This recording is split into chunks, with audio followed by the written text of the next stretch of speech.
கிறிஸ்துவுக்குள் மிகவும் பிரியமானவர்களே, ஆண்டவராகிய இயேசு கிறிஸ்துவின் நாமத்தில் என் அன்பின் வாழ்த்துக்கள். இன்றைக்கு ஆண்டவர் உங்களை பார்த்து சொல்கிறாங்க. ஏசாயா 1 அதிகாரம் 17வது வசனம்.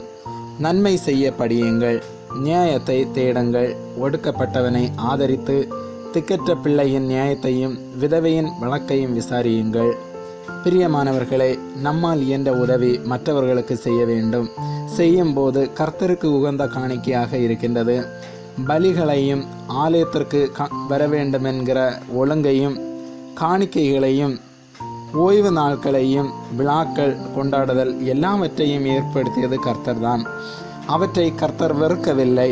ஆனால் மக்கள் இவற்றை வெறும் சடங்காக கைக்கொண்டு அக்கிரமத்தில் தொடர்ந்து இருப்பதை கண்டு கர்த்தர் வெறுக்கிறார்.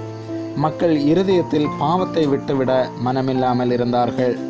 பாவ மன்னிப்புக்கென்று விலங்குகளின் இரத்தத்தை சிந்துவதில் பயனில்லை. உள்ளத்தில் நான் பாவம் செய்தேன் என்று உணராமல் செலுத்தும் பலிகளும் காணிக்கைகளும் ஆராதனைகளும் கர்த்தருக்கு பிரியமானவை அல்ல. பிரியமானவர்களே, நம்முடைய வாழ்க்கையில் நாம் சிந்தித்து பார்ப்போம்.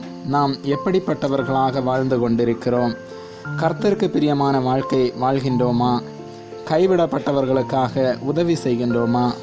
கர்த்தருக்கென்று செய்யக்கூடிய காரியங்கள் கூட வெறும் கடமைக்காக தானா செய்கின்றோம்?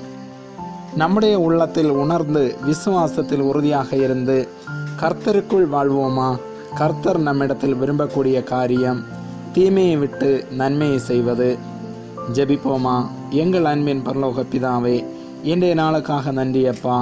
நாங்கள் உம்முடைய வார்த்தையின்படி நடக்கவும், பிறருக்கு உதவி செய்து வாழவும், பாவ பலிகளை விட்டு மாறவும், எங்களுடைய பாவத்தை உள்ளத்தில் உணர்ந்து கர்த்தரிடத்தில் ஒப்பு கொடுக்கிறோம். எங்களுடைய பாவத்திற்காக கல்வாரி சிலுவையிலே பலியானீரே, எங்களுடைய பாவத்தை மன்னியும். பிறருக்கு உதவி செய்யும் மனம், விட்டு கொடுக்கும் மனப்பான்மை போன்றவற்றை எங்களுக்கு தாரும். எங்களுடைய ஜெபத்தை ஏற்றுக்கொண்டதற்காக நன்றி. இயேசு கிறிஸ்துவின் நாமத்தில் ஆமேன். God bless you.